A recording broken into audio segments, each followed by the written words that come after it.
Hola, muy buenos días y bienvenidos a un nuevo webinar del MBA de la Universidad del Desarrollo. Mi nombre es Fernando Sánchez, soy el director académico del MBA y en primer lugar me gustaría agradecerles su presencia virtual hoy en la mañana. Este 11º webinar lleva por título Alcanza la antifragilidad, disminuye el riesgo frente a la incertidumbre, que estará a cargo del profesor Pavel Gómez. Pavel es economista en la Universidad Central de Venezuela, tiene una maestría en economía en la Universidad de Warwick, Reino Unido, y un PhD en Business Studies en Coventry University, también en Reino Unido. Actualmente Pavel es profesor universitario, escritor y consultor en temas de riesgo político, estrategias de protección empresarial y sustentabilidad. Finalmente, el profesor Gómez es coordinador del área de economía del MBA de la UDD y profesor de teoría de juegos y microeconomía aplicada también de nuestra universidad. Pavel, te doy la más cordial bienvenida a tu casa, en este caso virtual. Muchas gracias por estar hoy día con nosotros y también de nuevo agradecerles a todos los que nos están mirando el día de hoy. Pavel, sin más que Muchas agregar, gracias, te dejo a ti. muchas gracias Fernando. Muchas gracias a Alexandra y a Matías que me han dado un gran apoyo con esto. Buenos días a todos y bienvenidos a este webinar número 11. Espero que sea útil, que sea nutritivo para ustedes y bienvenidos. De verdad que es un gusto para nosotros tenerlos acá. Y a ver, lo primero, unas instrucciones generales que probablemente muchos de ustedes ya conocen. Yo voy a desarrollar una presentación que debe durar entre 35 y 40 minutos. Quizás se extienda un poco dependiendo de los temas, pero más o menos esa es la idea. Por favor, ya saben, mantener el micrófono apagado y la cámara desactivada. Y ya, bueno, a la hora de las preguntas ya podemos interactuar un poco más y ustedes pueden escribir las preguntas por el chat. La idea es que yo haga la presentación, ustedes vayan anotando preguntas, dudas, algún comentario que quieran hacer muy breve y al final vamos a tener un espacio para responder estas preguntas y responder a sus inquietudes. Ese es el plan, digamos, de vuelo, el plan general de cómo vamos a organizar esto, de cómo está organizado esto. ¿Cuál es el contenido? Yo voy a comenzar hablando de la visión tradicional frente a la incertidumbre y a lo que llamamos los elementos estresantes o estresores. Luego voy a hablar de un nuevo paradigma alternativo, obviamente, a esa visión tradicional y que a mí me parece que es súper potente para posicionarnos de una mejor manera frente al riesgo y la incertidumbre. Luego me voy a referir muy brevemente a algunos elementos teóricos que los rescato de Taleb, de Nassim Taleb, de su libro Antifrágil, que digamos que fue lo primero que yo, con lo que me vinculé a este tema. Ya yo había trabajado algunas cosas, ahora les voy a contar un poco, pero en efecto Taleb nos brinda una base teórica muy amplia y muy potente para el tema de la antifragilidad. Luego vamos a ver ejemplos, casos y finalmente vamos en las conclusiones preguntarnos o responder acerca de cómo es posible ganar antifragilidad. Ese es nuestro plan. A ver, antes de entrar, les cuento un poco. Yo comencé a trabajar estos temas antes de saber que se llamaba antifragilidad, antes de oír del tema, antes de leer a Taleb y antes de que Taleb publicara su libro. Yo trabajaba riesgo político en Venezuela, en mi país de origen, y ya me tocó asesorar al menos a la principal cadena de farmacias de Venezuela y a la pequeña universidad donde yo trabajaba para elaborar unos informes de protección frente al riesgo y vistos hoy en retrospectiva los he vuelto a revisar y eso era básicamente identificación de fragilidad y una estrategia de protección. Bien, entonces yo había como olvidado eso porque vivimos en un país que parecía muy tranquilo, con poca incertidumbre, comparado con el entorno de donde yo venía. Sin embargo, como todos ustedes saben, esto cambió a finales del año pasado, ¿verdad? Después del 18 de octubre con el estallido social. Digamos que regresamos después de aproximadamente 30 años a un periodo de una incertidumbre y de una exposición al riesgo muy alta. que obviamente se vio potenciada por el COVID-19 este año. Entonces, esto me permitió como regresar con fuerza a este tema y de acá lo que les voy a presentar que a mí me ha seducido y me parece que es súper potente, tanto desde el punto de vista individual, personal, como desde el punto de vista organizacional para las empresas. Bien, ¿qué es lo que nos dice la tradición, la visión tradicional frente a la incertidumbre? La visión tradicional frente a la incertidumbre, digamos que es la visión un poco intuitiva, es que nosotros aspiramos, digamos por programación cultural, nosotros aspiramos a vivir en un ambiente estable, así como se ve esa foto, ¿verdad? Ese es ideal, ese es un ideal poder vivir allí, en esa isla o islote, digamos que la incertidumbre y el riesgo, a pesar de que nos hayamos preparado para eso, lo vemos como algo que, puestos a elegir, no lo preferiríamos, no lo elegiríamos, elegiríamos la paz, ese islote que ustedes ven en esa imagen. Esto ha hecho que tratemos de reducir el riesgo y la incertidumbre. Entonces, ¿cómo hemos tratado de reducir el riesgo y la incertidumbre? Tratando de predecir eventos, imaginándonos posibles eventos de riesgo, asociándoles un impacto. ¿Cuál es el impacto? Depende de cuál sea la referencia, si es nuestra persona o si es la organización. Imaginémonos la organización, cuál es el impacto sobre la organización de los eventos de riesgo A, B, C o D. Y por otro lado, medíamos la probabilidad de ocurrencia, estimábamos una probabilidad de ocurrencia. Y eso nos arrojaba una matriz donde, digamos que la intuición era enfocarnos en los eventos que tuviesen un alto impacto y una alta probabilidad de ocurrencia. Esa era, digamos, la visión tradicional frente a la incertidumbre. La incertidumbre es negativa, lo ideal es vivir en un entorno en el cual hayan un número muy reducido que tienda a cero de estresores, de eventos estresantes, y por otro lado, frente a esa incertidumbre, nos preparamos tratando de predecir, tratando de prepararnos en relación con los eventos de alta probabilidad y de alto impacto, y desarrollamos unas políticas de reacción que nos aseguren. Básicamente la idea era comprar un seguro, estructurar un seguro que nos protegiese frente a esos eventos de riesgo. Ahora, ¿qué es lo que ocurre?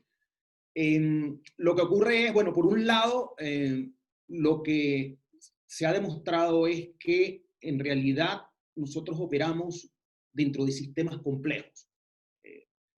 Nuestro cerebro es un sistema complejo, nuestro cuerpo es un sistema complejo, el entorno donde operamos es un sistema complejo, las organizaciones son un sistema complejo, como vamos a ver, que son sistemas que tienen unas características que cuando comenzamos a estudiarlas y cuando las comprendemos mejor, nos damos cuenta de la inutilidad de pretender estimar la probabilidad de ocurrencia de los riesgos en función de la información histórica, que era un poco lo que hacíamos. Resulta que lo primero que vemos cuando estudiamos estos sistemas complejos es que en realidad ese reposo, esa paz a la que nos referíamos con la imagen anterior es negativa. Los sistemas complejos necesitan estresores. Cuando son privados de estresores, se atrofian. Y por eso pongo la metáfora de un brazo, de cuando nos rompemos un brazo fracturado, ¿verdad? Resulta que el reposo de ese brazo o el reposo nuestro cuando estamos enfermos o estamos inmovilizados, hace que disminuya la masa corporal, la masa muscular disminuye. A unas tasas, como vemos allí, la fuerza del músculo esquelético disminuye aproximadamente 12% a la semana y eventualmente puede llegar a 40% de reducción en la primera semana de inmovilidad. O sea, perdemos masa muscular, los huesos pierden su fortaleza cuando estamos inmovilizados. Entonces, esta es una primera metáfora que nos llama la atención sobre cómo en realidad funcionan los sistemas complejos. Lo segundo es que en estos sistemas complejos hay una serie de características que explican digamos que nuestra relación con los estresores. En primer lugar, en los sistemas complejos ocurre algo que se llama la emergencia, que emergen eventos que no los podemos predecir con la información histórica, que con la historia, con lo que nosotros conocemos y sumando las partes, porque además venimos de un paradigma en el cual el todo es igual a la suma de las partes. Un paradigma, digamos, un poco lineal en ese sentido. Resulta que en los sistemas complejos no ocurre eso. En los sistemas complejos emergen eventos. Es como el cáncer. Al cuerpo le emerge de pronto el cáncer de una manera intempestiva. Y así ocurre en general en la naturaleza. Emergen eventos que no podemos explicar o predecir a partir de la información histórica. El 18 de octubre de 2019 en Chile, cuando se inició el estallido social a raíz de un pequeño aumento en el pasaje del metro, estalló algo inusitado, con una carga de violencia inusitada, con una extensión inusitada.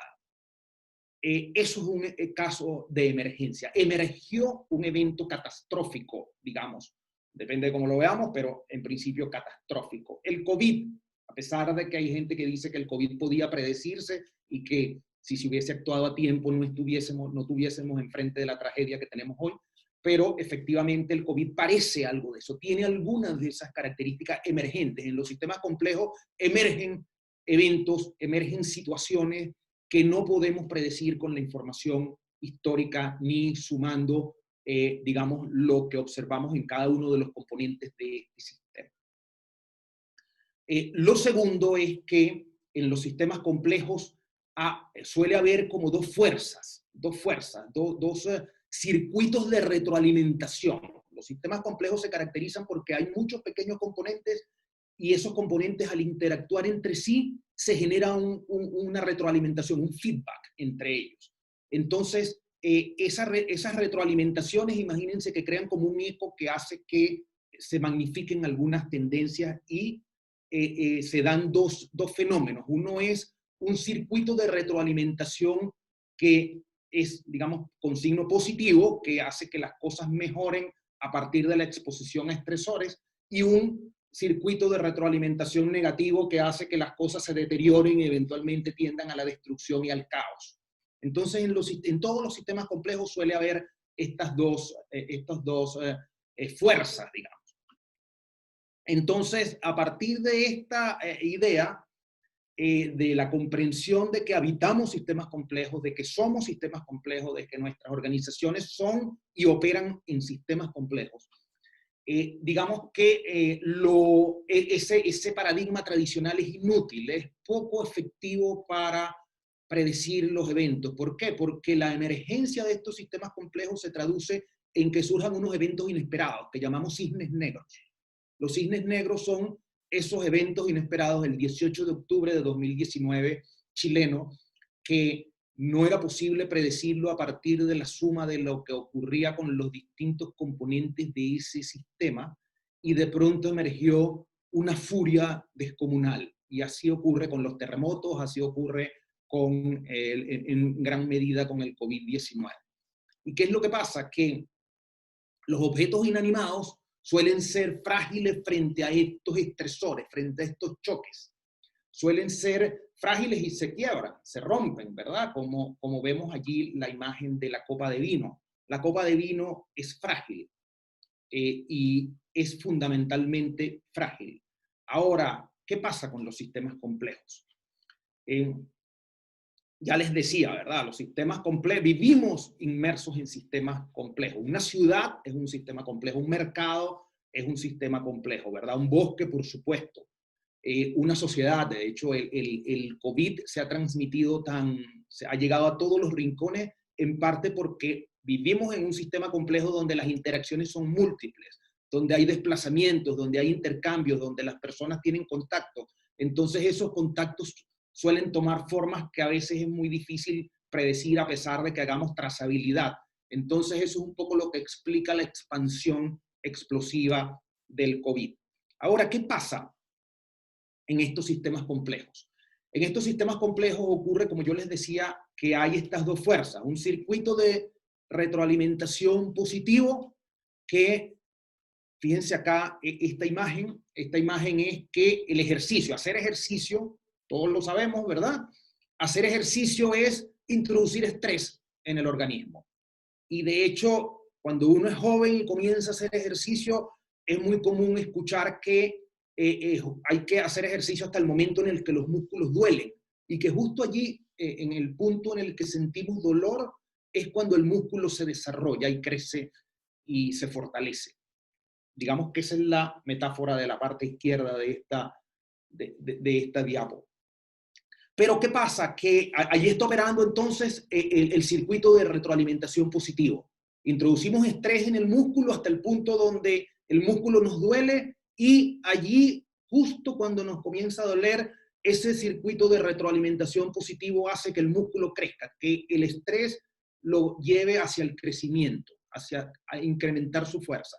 Pero obviamente hay un umbral a partir del cual la existencia del otro circuito de retroalimentación negativo puede hacernos pasar al extremo en el cual si introducimos demasiada fuerza en el músculo hay un desgarro, ¿verdad? El músculo se desgarra y lo vemos con los futbolistas, lo vemos con muchos deportistas que están exigiéndole tanto a su cuerpo, llega un punto en el que pasan ese umbral y sufren desgarros. Así operan los sistemas complejos. Tenemos un circuito de retroalimentación positivo que conduce a lo que llamamos antifragilidad, que significa que el estrés te hace bien, el estrés te alimenta, como vamos a ver hoy con más detalle. Y pasados ese umbral, el estrés nos rompe, desgarra el músculo. Y así ocurre en todos los sistemas complejos. A ver, entonces, ¿qué visiones y conductas muestran los individuos y las empresas bajo el paradigma tradicional? La incertidumbre es indeseable, el riesgo es indeseable, nos preparamos para ellos comprando seguros o elaborando mecanismos que operan de manera similar a cómo opera un seguro, pero que puestos a escoger preferiríamos la paz, preferiríamos la tranquilidad. Ese es nuestro paradigma tradicional. ¿Cómo responden los individuos y las empresas y los organismos en general a la presencia de perturbaciones? Como les decía, preparándose, tratando de predecir, aunque cada vez es más común encontrarnos frente a la idea de que esa predicción es fútil, ¿verdad? Porque quienes han estudiado esto y quienes han documentado esto han encontrado que la muerte o la catástrofe o la desaparición, los grandes problemas ocurren o vienen asociados con un único golpe catastrófico, el 18 de octubre de 2019 en Chile. Ese golpe catastrófico removió y destruyó muchas cosas. El COVID, hay muchas empresas que están desapareciendo, que están quebrando, muchas personas que están quedando en la calle muriendo. Ese único golpe catastrófico es el que genera ese desastre, más que la suma de pequeños eventos de riesgo, que es lo que podemos predecir bajo el paradigma tradicional. Frente a esto que ha habido, que muchos consultores en el área de estrategia y de manejo estratégico del riesgo, psicología también, hablan de la resiliencia. Vamos a ver más adelante, en un par de minutos o menos, vamos a ver un poco más en detalle el concepto de resiliencia, ¿verdad? Pero es común que se hable de resiliencia. Pero ¿cuál es mi problema? ¿O cuál es el problema de esta visión alternativa con el concepto de resiliencia?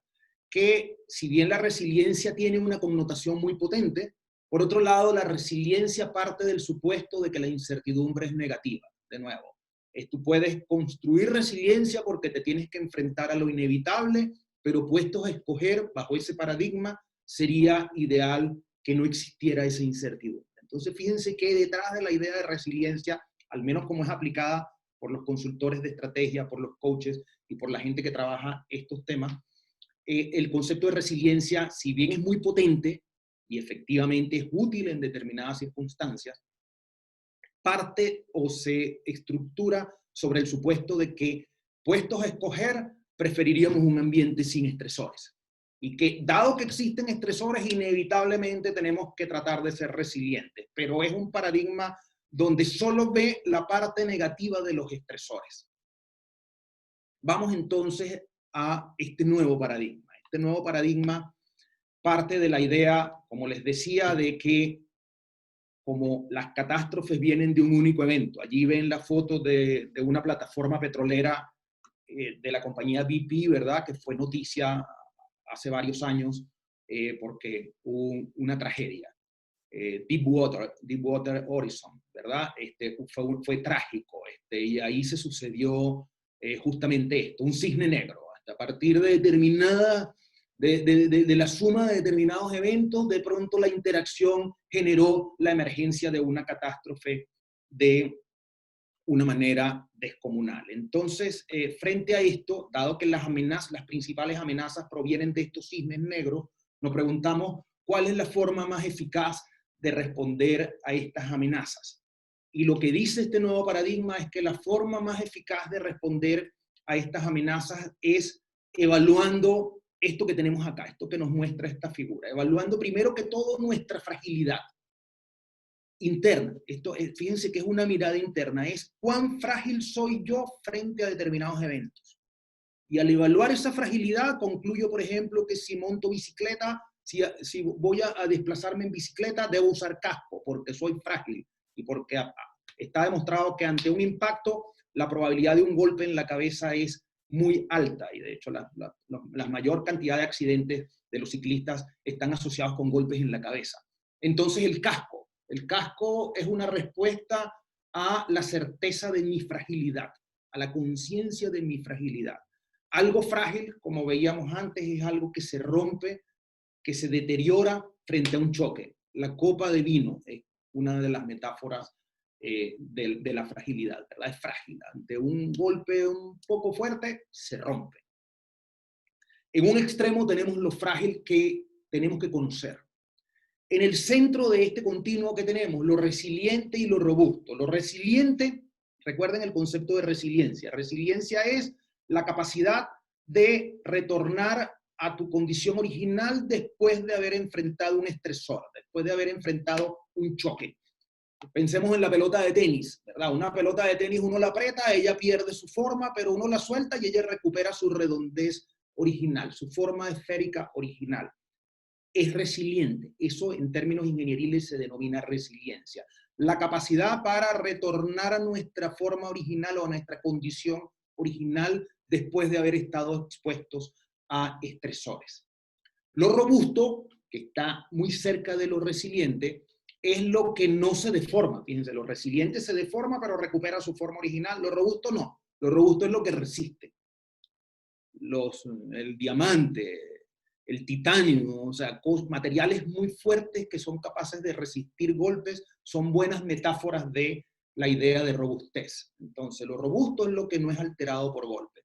Y en el otro extremo de este continuo tenemos lo antifrágil. Este concepto es un poquito más difícil de procesar porque es contraintuitivo en relación con este paradigma tradicional del que les hablaba. Lo antifrágil es lo que se fortalece con los golpes, lo que gana con los choques, lo que los golpes o los estresores lo mejoran y por lo tanto desde ese punto de vista se agradecen los estresores, se agradece la exposición a incertidumbre y a golpes porque a partir de eso hay crecimiento. El músculo frente al estrés, al dolor, al momento en el que duele justo antes de llegar al desgarro, allí el músculo está creciendo, allí el músculo está siendo antifrágil, allí el músculo está desarrollándose a partir de la introducción de un choque, ¿verdad? De un golpe, de un estresor. Otra metáfora muy común, las superbacterias. Ustedes saben que han surgido unas superbacterias, unas bacterias muy fuertes que no responden a los antibióticos tradicionales. Y de hecho la ciencia está esmerada tratando de desarrollar nuevos antibióticos, nuevas medicinas para poder combatir estas superbacterias que cuando llegan a una clínica hay una tragedia y a veces hay que cerrar la clínica o áreas de la clínica importantes, pabellones importantes, porque estas superbacterias son muy fuertes. ¿Por qué se han desarrollado estas superbacterias? Porque muchas personas expusieron sus organismos a pequeñas dosis de antibióticos, a dosis pequeñas y breves de antibióticos. Entonces esas pequeñas dosis de antibióticos fortalecieron a las bacterias. En ese sentido, estas superbacterias fueron antifrágiles, se fortalecieron a partir de la exposición a pequeñas dosis de antibióticos. Veamos entonces algunos ejemplos relacionados con la coyuntura actual. Voy a utilizar la coyuntura actual, el COVID-19, como una fuente de ejemplos de fragilidad, robustez o resiliencia y antifragilidad. En un extremo entonces tenemos lo frágil. La industria aérea. La industria aérea, bueno, hemos visto lo que ha pasado con la TAM, ¿verdad? La industria aérea es súper frágil o ha mostrado evidencia de ser muy frágil frente al COVID. Está al borde, la mayoría de, si no todas las empresas aéreas están al borde de la quiebra, si no han quebrado ya. Son frágiles. La industria hotelera y así en general las empresas que operan alrededor del tejido del turismo, ¿verdad? Del tejido industrial del turismo, son frágiles, han demostrado ser frágiles. Por otro lado, si pensamos en el centro, en lo resiliente o lo robusto, restaurantes que sufrieron un primer golpe cuando apareció el COVID, porque su operación era con público, abriendo sus salas para el público, y esos restaurantes pudieron aprender rápidamente, pudieron moverse, desplazarse rápidamente hacia los despachos a domicilio y recuperaron sus ventas. Resiliencia, eso es resiliencia. Si un restaurante ya operaba con el formato de despacho a domicilio, podemos pensar que era robusto frente al COVID. Pero si logró desplazarse, si logró cambiar, es resiliente. En lo antifrágil, bueno, como vamos a ver, sobran ejemplos, ¿verdad? Todo lo que tiene que ver con entretenimiento. La industria del entretenimiento ha salido favorecida con el COVID, ha crecido con el COVID. Zoom, hoy día estamos comunicándonos a través de la plataforma Zoom. La plataforma Zoom creció, se disparó, mejoró sus números de manera impresionante gracias al COVID, gracias al golpe del COVID. O sea, es un ejemplo, una metáfora de lo antifrágil. Y así la industria de alcohol gel, de productos de limpieza, toallitas de limpieza para el hogar. Si ustedes pudieron tratar de conseguirlas en los supermercados, probablemente se dieron cuenta de que estaban agotadas. Eso significa que hubo un boom de la demanda de toallitas de limpieza para el hogar. Por lo tanto, esa industria se vio favorecida con el COVID. Y así podemos encontrar telecomunicaciones en general. Así podemos encontrar una serie de ejemplos de industrias que se vieron favorecidas por el COVID. Entonces, volviendo a la idea de antifragilidad, un poco para estructurarla bien. La idea este nuevo paradigma parte de la idea de que el estrés tiene una cara positiva y una cara negativa. No como en el paradigma anterior, que era indeseable y que por lo tanto nos preparábamos, pero puestos a escoger preferíamos la paz. No, la paz no es buena. De hecho, uno podría pensar que el 18 de octubre de 2019 fue tan impactante para Chile, entre otras, y sufrimos tanto quienes habitábamos acá en ese momento, entre otras razones porque teníamos demasiado tiempo en paz, teníamos demasiado tiempo con pocos disruptores, enfrentados a pocos estresores. No había una crisis tan grande como esta durante mucho tiempo, 3 décadas más o menos, que no teníamos una crisis como la que vivimos hoy. Entonces, ese gran periodo de relativa certidumbre, obviamente siempre hay un grado de incertidumbre, pero comparado con el entorno, con el barrio latinoamericano, sin duda que en Chile la vida era más predecible, pero eso tenía la cara negativa de que nos debilitaba, ¿verdad? Entonces nos hizo frágiles. La ausencia de estresores nos hace frágiles, además de características inherentes a nuestra propia naturaleza. Luego, la idea entonces de antifragilidad, de que frente a los estresores, si bien nos rompen, cuando lo vemos del lado negativo, también nos fortalecen, ¿verdad? El choque. Por eso los niños sobreprotegidos son débiles. Los niños que no se exponen, que no caminan descalzos son débiles porque no se exponen a bacterias. Entonces la higiene absoluta de un niño lo haría muy débil y por lo tanto lo haría mucho más frágil. La antifragilidad es la idea de que esos estresores, de que esos choques, de que esos eventos estresantes te fortalecen y que hay un umbral. Hay un umbral y por lo tanto la gran pregunta es cómo administrar la antifragilidad.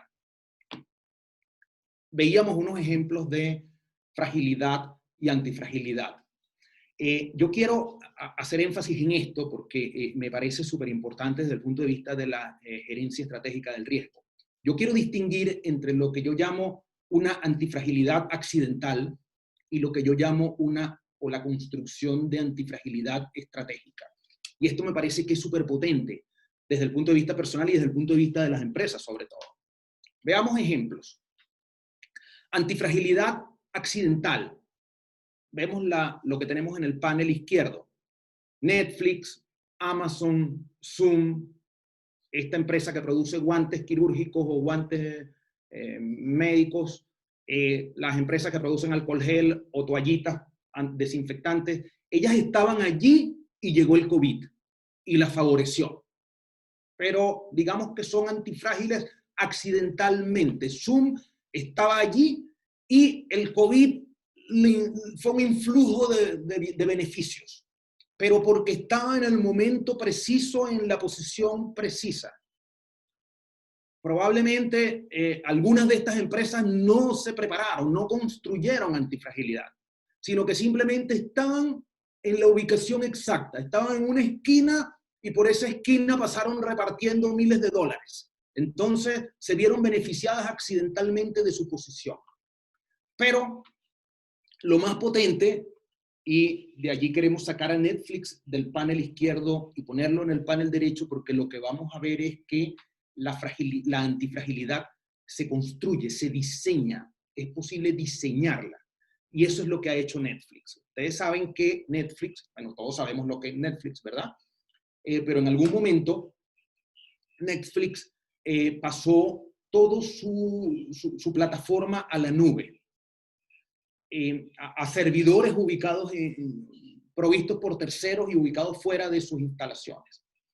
Esto obviamente que implicaba un alto riesgo porque le exponía a Netflix a una serie de eventos incontrolables. ¿Qué hizo Netflix? Netflix se asoció, como vamos a ver, con empresas que trabajan en ingeniería del caos y que se dedican a generarte estresores. Entonces, Netflix se autoinfligió estresores, se autoinfligió pequeños golpes, de manera que esos pequeños golpes le permitieran revelar fallas y aprender de esas fallas. Entonces Netflix se ha hecho tan estable debido a eso, debido a que se expuso a pequeños ataques, a pequeños golpes. Esos pequeños ataques, pequeños golpes permitieron develar fallas, permitieron develar fragilidades y luego se desarrolló una estrategia, unos mecanismos para abordar esa fragilidad, para resolver esa fragilidad. Yo les decía que Netflix hizo eso asociado con Chaos Monkey. Chaos Monkey es una empresa de ingeniería del caos que se dedica a eso. Fíjense lo que decimos acá. Es responsable de interrumpir al azar determinados procesos, de manera de poder ver qué ocurre cuando se interrumpe ese proceso, cuál es el efecto y entonces cómo podemos tener un mecanismo que nos proteja de ese efecto. Pero eso solo lo podemos observar en la medida en que nos exponemos a estresores, en la medida en que nos autoprovocamos fallas, en la medida en que nos autoprovocamos golpes o nos infligimos golpes. Otra empresa de ingeniería del caos, Gremlin. Fíjense lo que una cita textual. Esperar a que las cosas fallen en la producción no es una opción. Más bien deberíamos inyectar fallas de manera proactiva. Fíjense esa idea. Inyectarnos fallas, inyectarnos incertidumbre, inyectarnos estresores de manera controlada. Proactiva pero controlada, obviamente porque hay un umbral, ¿verdad? Y si pasamos ese umbral, nos afecta. Nos podemos morir, nos podemos quebrar, podemos puede colapsar todo el sistema. Entonces, teniendo una noción de dónde está el umbral, infligirnos fallas de manera controlada, de manera de poder detectar dónde está la fragilidad, dónde están los problemas y cómo podemos atacar esos problemas a partir de simular nuestros propios errores, cómo podemos atacar esos problemas para mejorar. Ideas generales entonces de cómo ganar antifragilidad basado en los trabajos de Taleb, o en el trabajo de Taleb, que es básicamente el libro Antifrágil, aunque sus otros libros tienen otro que se llama El Cisne Negro o Los Cisnes Negros, que es súper potente porque es basado en la idea de los sistemas complejos, digamos que dibuja muy bien la existencia de estos eventos catastróficos, impredecibles, que no podemos anticipar a partir de la suma de los componentes del sistema. ¿Qué es lo que dice Taleb entonces hacia grandes rasgos? Uno, flexibilidad.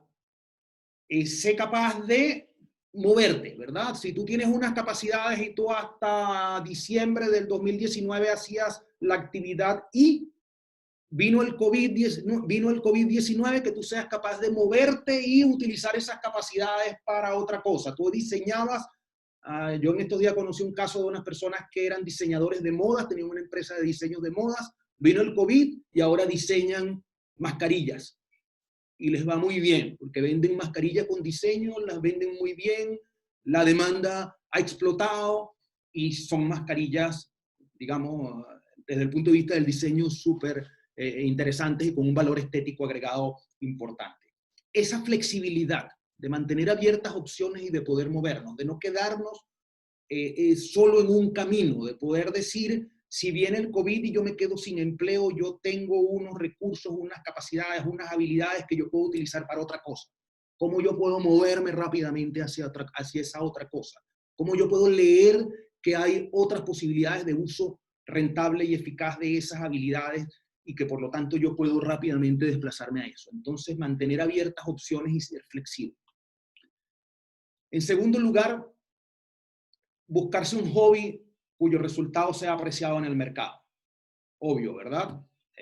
Yo soy profesor, pero si cocino muy bien, me gusta cocinar, he aprendido a cocinar, he cultivado mi capacidad culinaria, yo puedo, si me quedo sin empleo como profesor, puedo dedicarme a hacer comida para vender porque los que prueban mi comida les encanta, en el caso supuesto. Entonces, esa idea de que el hobby sea apreciado en el mercado te permite flexibilidad. Yo tengo un amigo que trabaja en ventas corporativas, pero su hobby es, digamos, todo lo relacionado con la operación de veleros. Su hobby es el velerismo. Entonces mi amigo tiene un hobby que él puede vivir de eso. Si él se queda sin empleo como ejecutivo de ventas, él puede fácilmente, y lo hace, tener un ingreso a veces mayor que en su trabajo original como experto en velerismo, entrenando jóvenes, entrenando personas, describiendo y ayudando a la gente a entender cómo es la operación de un velero en alta mar, por ejemplo. Toma muchos riesgos pequeños, experimenta y ama la aventura. Esto es clave y es fácil decirlo, pero no es sencillo aplicarlo, ¿verdad? Porque vivimos en una cultura que critica el error, donde el error es mal visto, donde el error está asociado a menor alcance de las metas de fin de año. Por lo tanto, por más que digamos poéticamente que el error nos hace crecer, cuando alguien comete un error y vemos afectado el bono de fin de año, provoca echarlo. Esa es la cultura en la que operamos. Entonces, el error es visto como algo indeseable, como algo que si nos ponen a escoger, preferiríamos un mundo donde no existe el error. Eso obviamente es, o los riesgos en general, eso obviamente desde el punto de vista de los sistemas complejos es inefectivo, indeseable, negativo y eventualmente catastrófico en la medida que nuestra debilidad nos puede llevar a una fragilidad extrema. Entonces, más bien hay que tomar pequeños riesgos, como los niños que en la bicicleta nunca se han caído, el día que se caen hay que ir al hospital.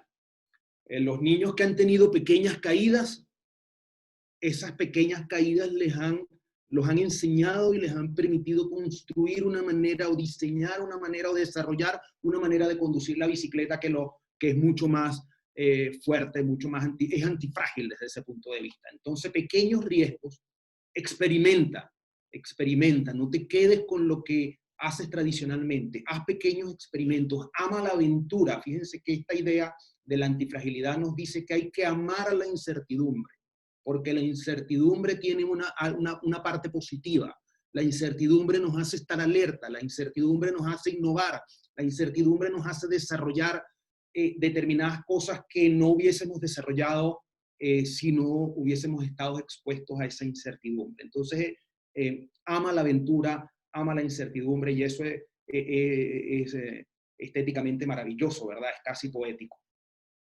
Reduce lo desfavorable antes de aumentar lo favorable. Primero, concéntrate en la fragilidad. Ese es el primer punto. Concéntrate en la fragilidad, entiende tu propia fragilidad. A partir de entender tu propia fragilidad, protégete, ¿verdad? Por eso usamos el casco, por eso la idea de usar el casco cuando vamos en bici, porque eso responde a una comprensión de nuestra fragilidad.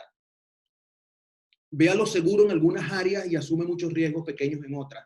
Esto es potentísimo. El origen de esto está en las finanzas. ¿Cuál es la recomendación desde este punto de vista en el área de finanzas? Que si tú tienes un capital, coloca la mayoría de ese capital en activos de bajo rendimiento, pero con baja volatilidad, en activos seguros de bajo riesgo, y una pequeña parte de tu capital, apuéstala en proyectos de elevado riesgo, en lo que llaman unicornios, en posibles. Imagínense el que invirtió muy temprano en Corner Shop, por ejemplo. El que invirtió muy temprano en Corner Shop probablemente invirtió una cantidad chica que se transformó en algo muy grande. Entonces, parte de tu capital, utilízalo de esa manera.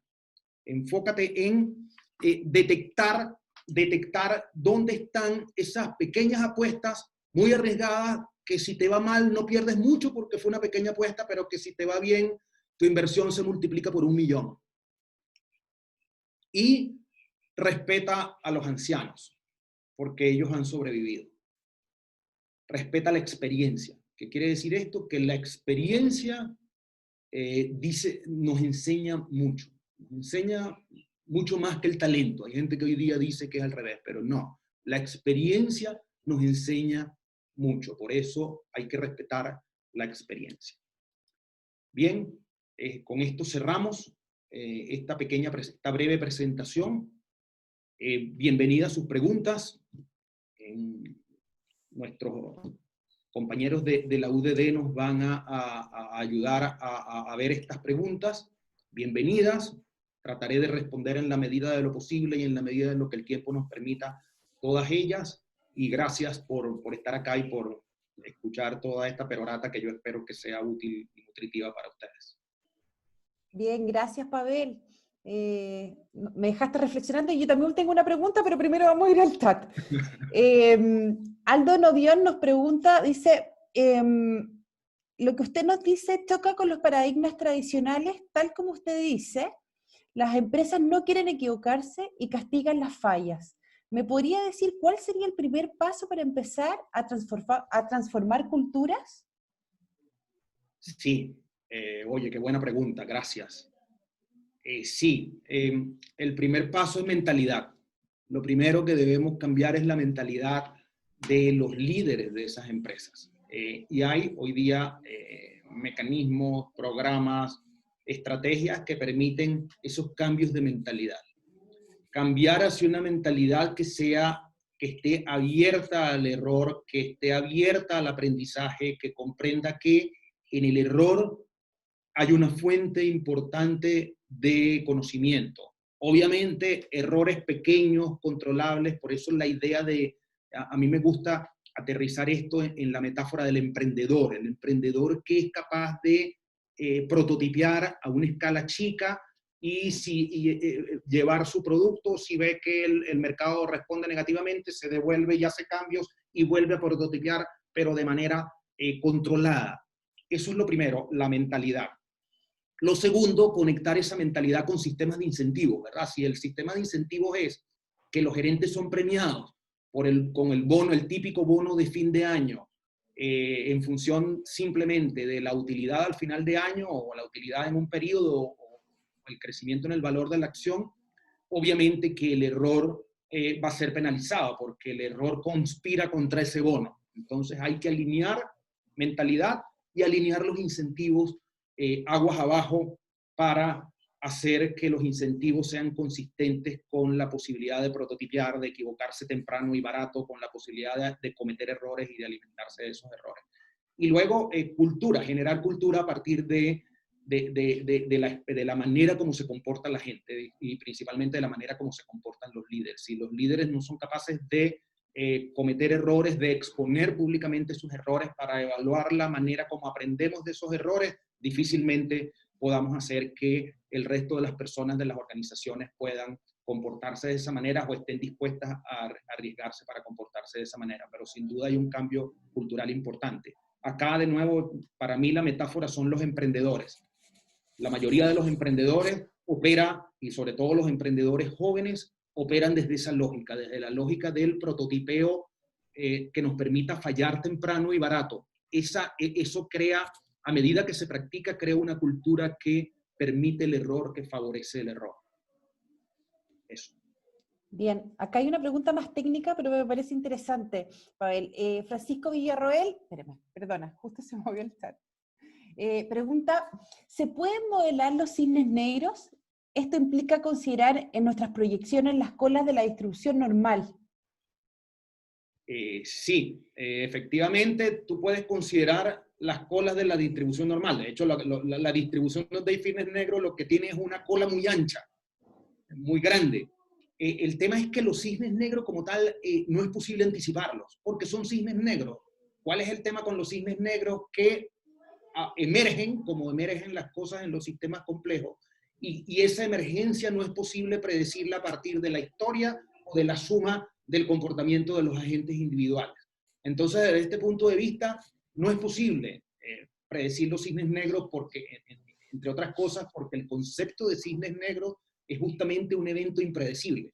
Entonces, no es posible predecir algo que por definición es impredecible.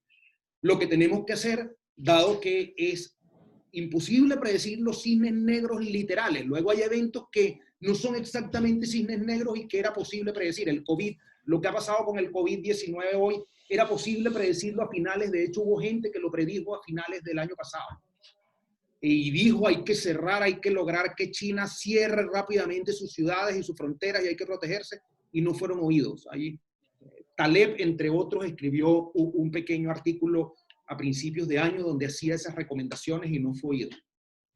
Entonces, COVID-19 no es exactamente un cisne negro, pero un cisne negro que como tal es impredecible, lógicamente no es posible predecirlo, lo que sí es posible es prepararnos para él. ¿Cómo nos preparamos para él? Comprendiendo nuestra fragilidad, comprendiendo dónde yace, dónde está, midiéndola por una parte, y por otra parte, hacer lo que hizo Netflix, lo que hace Netflix, que es exponernos de manera deliberada a ataques que permitan ir detectando fallas e ir corrigiendo esas fallas o preparándonos para enfrentar de manera satisfactoria esas fallas. Por ejemplo, con redundancia. Hoy estamos acá, yo estoy conectado por mi Wi-Fi de BTR, pero como eso falla mucho, yo tengo el teléfono a mano con la posibilidad de conectarme a través de la red Wi-Fi de Entel como una segunda opción. Entonces, el yo tener esta redundancia de Wi-Fi, redundancia de posibilidad de conexión a la red, reduce mi fragilidad. Entonces, yo no puedo anticipar cuando se va la luz, no sé, viene un problema que hace que se caiga o falla la red, pero sí puedo protegerme frente a ella. ¿Cómo? Entre otras cosas, con redundancia.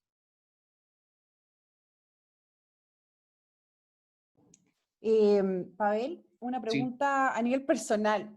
Con los equipos de trabajo, que en el fondo se están enfrentando a un tremendo desafío, sobre todo en las áreas comerciales, ¿cómo podemos entrenar estas características de antifragilidad en el fondo para estos equipos? Tenemos niveles, o sea, son súper distintos en edades, de experiencia, se han visto enfrentados a distintas situaciones en la vida, pero frente a un COVID, pandemia, nadie se había visto enfrentado.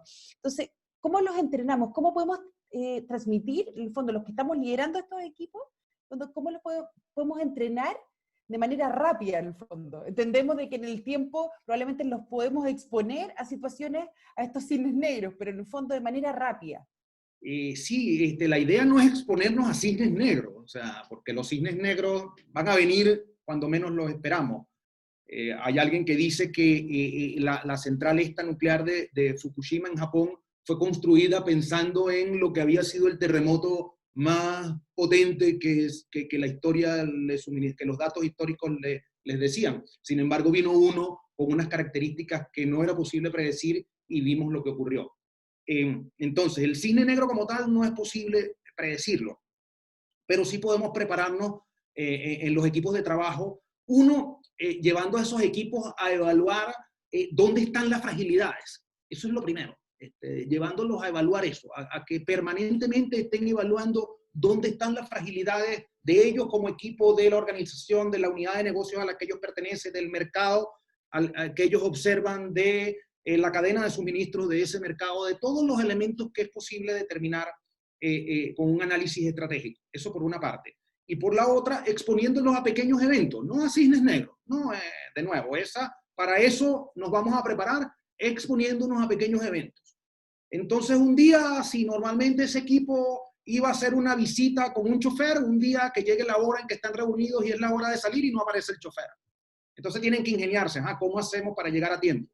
Y así, exponerlos a pequeñas experiencias, a pequeños estresores, de tal manera que ellos vayan identificando dónde están las fallas y poder corregir esas fallas. Eso es lo que nos queda. Y un tema cultural, como les decía. Hay un tema que es cultural, que es cómo nos salimos de algo muy arraigado, que es la idea de que la incertidumbre es negativa, que es la idea de que los estresores, de que si nos ponen a elegir, preferiríamos vivir en aquel islote de aquellas aguas tranquilas que veíamos en una de las primeras diapos. Eso. Perfecto. Bueno, gracias, Pavel. La verdad es que nos deja reflexivos frente a un fin de semana un poquito más largo y el tremendo desafío que nos va a tocar enfrentar post pandemia.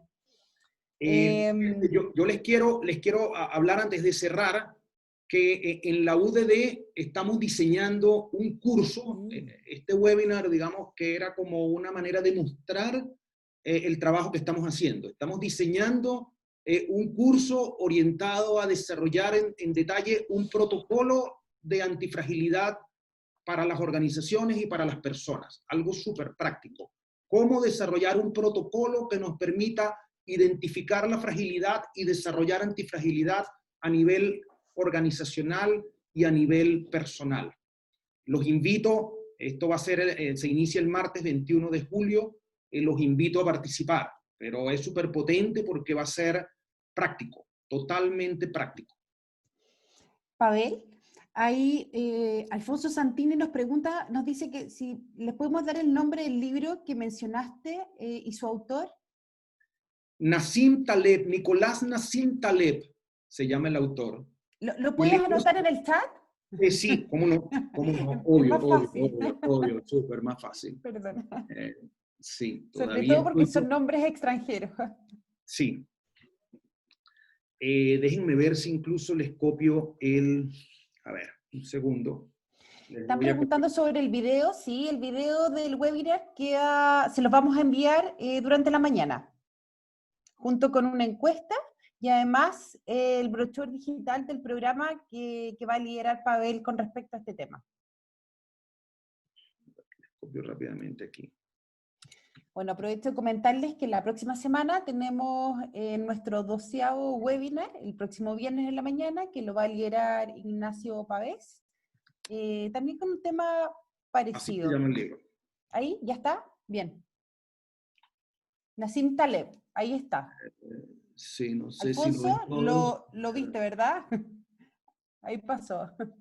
¿Lo ven todos? Sí, yo creo que sí. Bien, ok. Bueno, Pavel, muchas gracias. Agradecerte esta mañana. Agradecer a todos los que estuvieron presentes. Tuvimos una súper buena audiencia hoy día. Así que bueno, nos dejamos invitados al programa de Pavel, que comienza el 21 de julio. Y encantado de ayudarlos con cualquier temática que pueda estar surgiendo. Y los queremos invitar un poco a eso.